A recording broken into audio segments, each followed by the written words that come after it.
হরিশ মুখার্জি রোডের পাশে একটি স্কুল, নাম মিত্র ইনস্টিটিউশন। এই স্কুলেই পড়াশোনা করেছিলেন শ্যামাপ্রসাদ মুখোপাধ্যায়। পালা বদলের বাংলায় তাই বদলের স্বপ্ন দেখছেন ইতিহাস বিজড়িত এই স্কুল।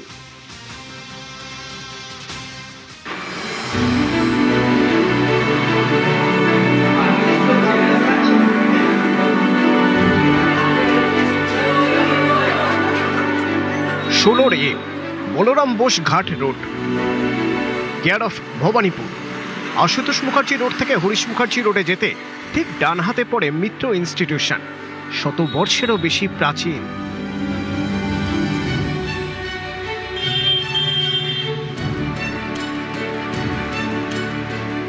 অনেকে বলেন আজকের এই পশ্চিমবঙ্গে জন্মই হতো না যদি না শ্যামাপ্রসাদ মুখোপাধ্যায় লড়াই করতেন।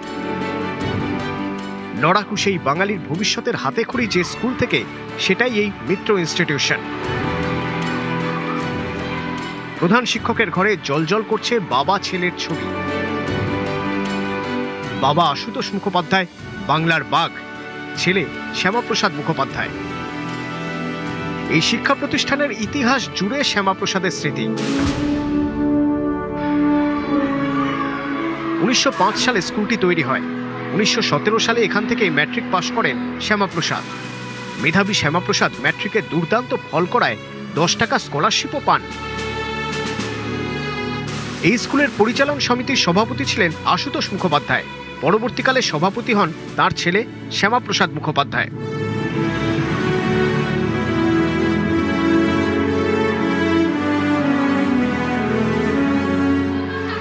স্কুল কর্তৃপক্ষের দাবি, আগের সরকারের আমলে সেভাবে সহযোগিতা মেলেনি। 26শে বাংলার মাটিতে শ্যামাপ্রসাদ মুখোপাধ্যায়ের স্বপ্ন পূরণ হয়েছে, পদ্ম ফুটেছে। বদলের বাংলায় আশায় বুক বাঁধছে শ্যামাপ্রসাদের স্কুল মিত্র ইনস্টিটিউশন। স্কুলটা শ্যামাপ্রসাদের স্মৃতিধন্য স্কুল। ওনার বাবা স্যার আশুতোষ মুখোপাধ্যায়ের পৃষ্ঠপোষকতায় এই স্কুল স্থাপিত হয় 1905 সালে। তো আমাদের আবদার তো থাকবে এই স্কুলটা যাতে পিএম শ্রী তকমা পায়, মডেল স্কুল হয়। একসময় মিত্র ইনস্টিটিউশন ভবানীপুরকে বলা হতো ব্রিটিশ পিরিয়ডে ইটন অফ দ্য ইস্ট। আমরা যাতে সেই ঋত গরিমা ফিরে পেতে পারি। বাংলা মিডিয়ামের সার্বিক দুর্দিনেও আমাদের স্কুল কিন্তু বরাবর ধারাবাহিকভাবে 1000-এর উপর ছাত্র ধরে রেখেছে। আর একটু ভালো যদি স্মার্ট ক্লাসরুম হয়, আরও যেসব সাবজেক্টে ভ্যাকেন্সি রয়েছে সেগুলো যদি তাড়াতাড়ি শিক্ষক পাই। আমাদের এত বড় স্কুলে একজন মাত্র গ্রুপ ডি, তো সেক্ষেত্রে যদি গ্রুপ ডিরও ক্ষেত্রে সরকার একটু দেখেন, আমাদের আবেদন রইল আপনাদের নিউজের মাধ্যমে। 121 বছর আগে 1905 সালে প্রতিষ্ঠিত মিত্র ইনস্টিটিউশন। শতাব্দী প্রাচীন এই স্কুলে এখন পড়ুয়ার সংখ্যা 1000। প্রতি বছরই শ্যামাপ্রসাদ মুখার্জির জন্মদিনটা পালিত হয়, যেহেতু এই স্কুলের উনি অন্যতম উজ্জ্বল এক জ্যোতিষ্ক নক্ষত্র এবং দীর্ঘদিন উনি এই স্কুলের জন্য একজন নিবেদিত প্রাণ ছাত্র ছিলেন, সেবা করেছেন। আগের সময় কিছু ওই লাইব্রেরি গ্র্যান্ট ট্যান্ট পাওয়ার ক্ষেত্রে আমরা পাইনি, তো এই সরকারের ক্ষেত্রে আমরা আশা করি যে এগুলো দেখবেন। সমস্ত ডিআই অফিসের যারা আধিকারিক এবং সর্বশিক্ষা মিশনের যারা ইঞ্জিনিয়ার, তারা এসে অলরেডি সমস্ত ইন্সপেকশন করে গেছেন এবং আশ্বাস দিয়ে গেছেন খুব শীঘ্রই স্কুলের যে পরিকাঠামো বা যেগুলো ইমিডিয়েট মানে নজর দেওয়া দরকার আর কি ইনফ্রাস্ট্রাকচার, সেগুলোর বিষয়ে আশ্বাস দিয়ে গেছেন। আমরাও আশাবাদী নতুন সরকারের আমলে। রাজ্যে পালাবদল হয়েছে, নতুন সরকারের কাছে তারা নতুন স্কুলের এবং নতুনভাবে এই স্কুল সেজে ওঠার স্বপ্ন দেখছেন। ক্যামেরায় সুব্রতর সঙ্গে প্রীতি, নিউজ 18 বাংলা, কলকাতা।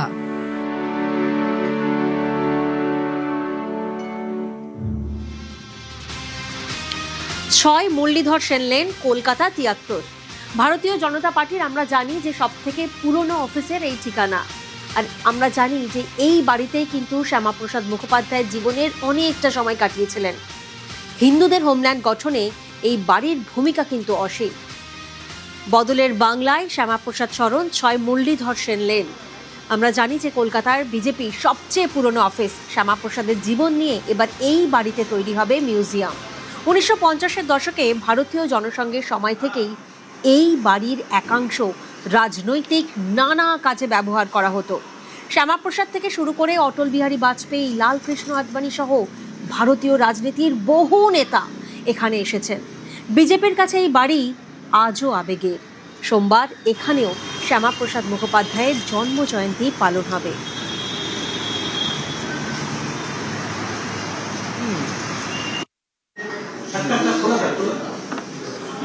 এই বাড়ি বিজেপি কর্মীদের কাছে আবেগের, আর এই বাড়িতেই জন্মজয়ন্তী পালন হবে আগামীকাল শ্যামাপ্রসাদ মুখোপাধ্যায়ের। ৬ নম্বর মুরলীধর সেন লেন, বিজেপির কলকাতার সবচেয়ে পুরনো অফিস। আমরা এই বাড়িটা প্রতিটি ভারতীয় জনতা পার্টির পবিত্র ভূমি হিসাবে দেখি। এই কার্যক্রমের উদ্বোধন আগামীকাল মাননীয় রাজ্য সভাপতি শ্রমিক ভট্টাচার্য উদ্বোধন করবেন। তারপর আমাদের দুটো পাঠে এই কার্যক্রম চলবে।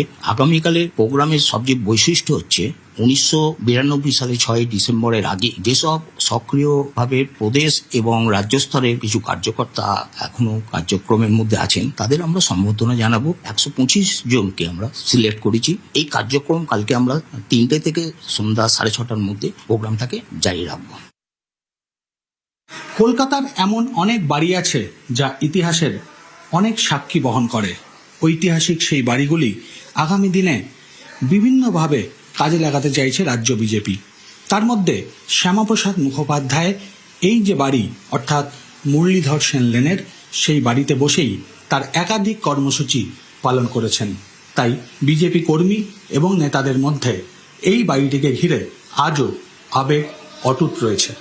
ক্যামেরায় সনতের সঙ্গে ভেঙ্কটেশ্বর লাহিড়ী, নিউজ 18 বাংলা, কলকাতা।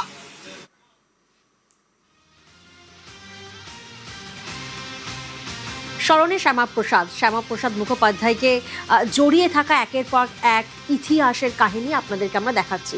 আর এবার দেখাবো লেক টাউন যশোর রোড, এবার শ্যামাপ্রসাদ কলোনি। এখানেও কিন্তু এক ইতিহাস জড়িত রয়েছে, যে ইতিহাসের গল্প আপনাদেরকে জানাবো।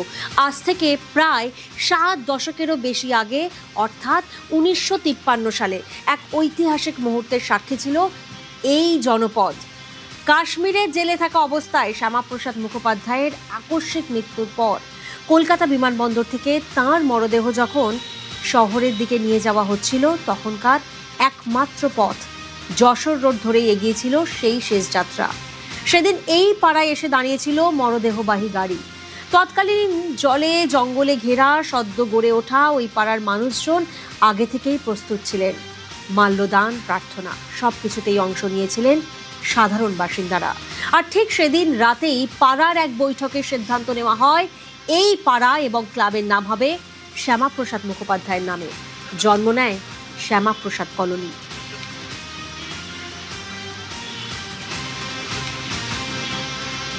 লেক টাউন যশোর রোডে শ্যামাপ্রসাদ কলোনি। আজ থেকে প্রায় 7 দশকেরও বেশি আগে 1953 সালে এক ঐতিহাসিক মুহূর্তের সাক্ষী ছিল এই জনপদ। আপনাদেরকে মনে করাবো, কাশ্মীরের জেলে থাকা অবস্থায় শ্যামাপ্রসাদ মুখোপাধ্যায়ের আকস্মিক মৃত্যু হয়। আর তারপর কলকাতা বিমানবন্দর থেকে যখন তাঁর মরদেহ শহরের দিকে নিয়ে যাওয়া হচ্ছিল, তখনকার একমাত্র পথ যশোর রোড ধরেই এগিয়েছিল শেষ যাত্রা। আর তখন স্থানীয়রা, সাধারণ বাসিন্দারা, তারা প্রত্যেকেই কিন্তু অপেক্ষা করছিলেন মাল্যদানের জন্য, প্রার্থনার জন্য। আর ঠিক সেদিন রাতেই পাড়ায় এক বৈঠক হয়। সেই বৈঠকেই সিদ্ধান্ত নেওয়া হয় এই পাড়া এবং ক্লাবের নাম হবে শ্যামাপ্রসাদ মুখোপাধ্যায়ের নামে। জন্ম নেয় শ্যামাপ্রসাদ কলোনি।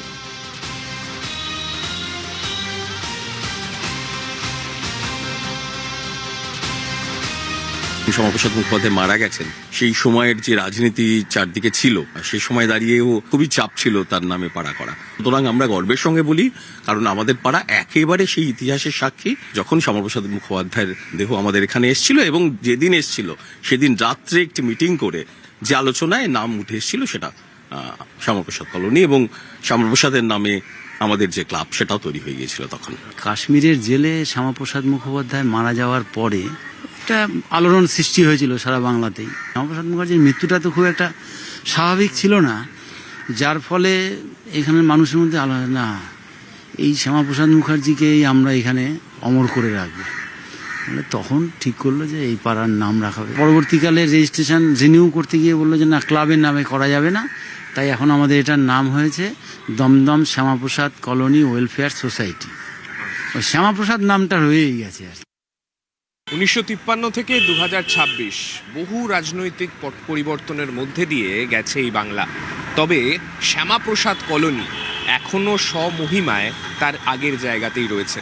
নাম কোনো রকম পরিবর্তন করা হয়নি, কোনো রাজনৈতিক ব্যাকগ্রাউন্ড কিন্তু এই শ্যামাপ্রসাদ কলোনিকে তার জায়গা থেকে সরাতে পারেনি।